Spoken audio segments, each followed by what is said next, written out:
Hello and welcome to Today I'm going to be giving you a couple of tips you probably don't know about Fallout 4. Tip 1. If you plan to make large scale wars or fights or whatever, you'll probably need the tools to do those fights. First, you'll need access to the console commands, which is done being in-game and either clicking on the key next to the 1 key, or if that doesn't work, you can click the apostrophe key. If that doesn't work, you can click the tilde key.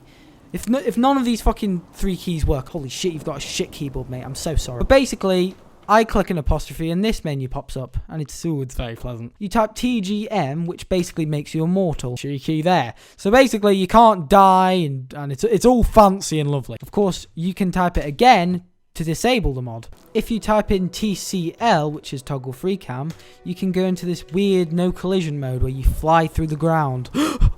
I've seen so much. It's pretty cool, but it lets you get up to places that you want to spawn things in or whatever like that. It's very useful. It's very good. Of course, retype the code and you'll spawn wherever you are standing.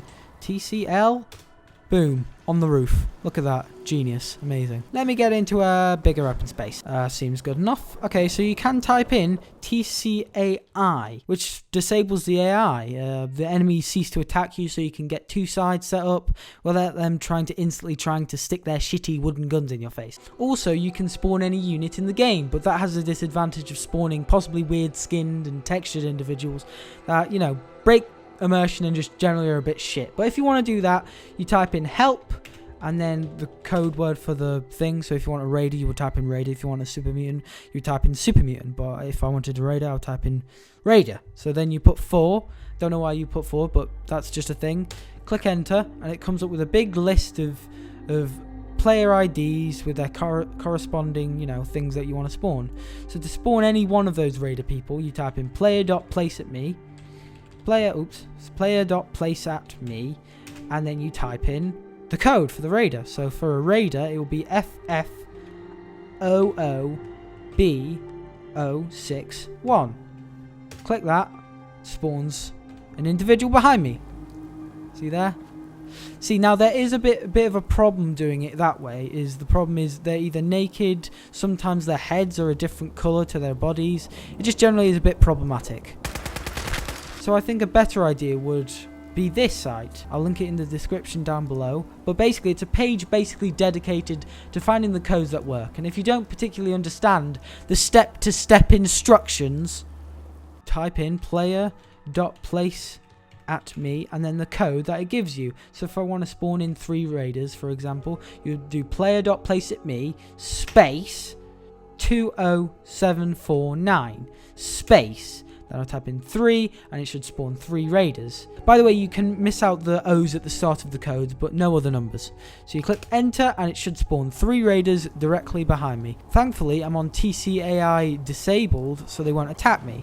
Well, you can experiment for yourself. It's all very interesting. Some work, some don't really work. But, you know, experiment. I'm pretty sure one of them at least works. Of course, save beforehand, as I have indeed had the pain of playing 6 hours of the game with autosaves turned off and then spawning only a couple of characters to kill.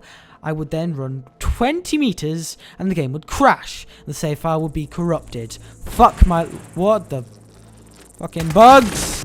As I was saying, tip 2. There is indeed a way of keeping your settlement's capacity for items empty. It seems if you do this, click on your inventory, go to inventory, weapons, then decide to click R to drop all those weapons on the floor. All of them. Quite a few, I know. Gosh, that's a lot of weapons. Then you hold down V if you're in your settlement area, and then you pick all the weapons by clicking the tab button and then pressing the E button if you want, or you can just click it. You'll see the size in the top right eventually goes down. You'll see this. Just you wait. See how it's eventually working its way down? Then just go back to your workbench and just pick them all up. Pick them all up and then just do it all over again.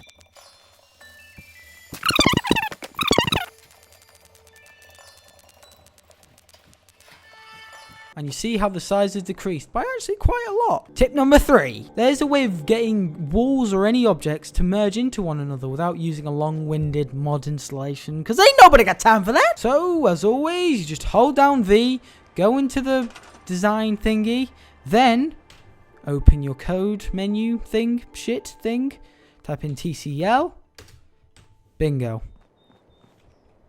Now you can go to wood, walls, let's just check this. You can place one wall down, and then you can place another wall down right in it. Oh, I leveled up, fantastic. And you can just wall off some shit and do whatever you want with it. It's quite interesting. Some problems with this, of course, with objects you've already placed down, you can't actually place it in those objects. So be definitely very careful. Also, I think if you type in TCL again, you go into collision mode, I don't think you have access to... Now they attach, but when you try and go back into TCL mode, nope, don't judge me, that wasn't the naked man, shh, yeah. So basically, if you stay in TCL mode, you can always glitch things through other things. But when you turn TCL mode off, the objects, they lose their no-clip abilities. So they'll just become normal objects once you leave TCL mode, okay? You got that? You sure? Okay! And of course, with that ability to no-clip walls together, I decided to make a massive kind of like fort around Sanctuary. I mean, it looks pretty cool, and I've always wanted to do this since it pisses me off how I can be attacked from literally any direction at any time. Next tip! I'm flying, yes I know, I went through you, I'm sorry. Always have weapons for all different types of ammunition, as some run out faster than others, and soon you'll find it really tedious to beat some guides with your fists because you ran out of bullets, or even having the effort to fast travel to your base to try and find a weapon for that specific ammo type. This was a personal one of mine, tip 5, I think? Yeah, let's go with that. Never trust those insensitive bastards you call your companions. Fucking prick. I went through the pain of giving my first fat man to that Minuteman bastard, who, when we arrived back at Sanctuary here, told me that we should take the castle. And with my fat man, walked all the way down to the castle. So that's from there, all the way down to there. Will you do this? Just a couple more tips I would suggest. Always have a weight of at least 100. I have 50 now because I dropped nearly all my shit. I would suggest a weight of at least 100 as you'll need the extra space for scavenging items or other things. And for the first levels, I decided to go down the strongback route, which is actually surprisingly the most help it's ever been. Tip number 7 or 8 or 6, one of them. Save often when roaming the wastes. I once went from Sanctuary to Diamond City to have a raider sniper pick me off right at the end, and I was sent right back to Sanctuary. The most important tip out of all these tips, be prepared to lose everything you worked so hard for. Everything I just did and the stuff I did before recording this video was deleted because it crashed. I didn't save, so just feel my pain and just understand this. Fallout 4 is not a complete game yet. It'll crash and then you'll cry.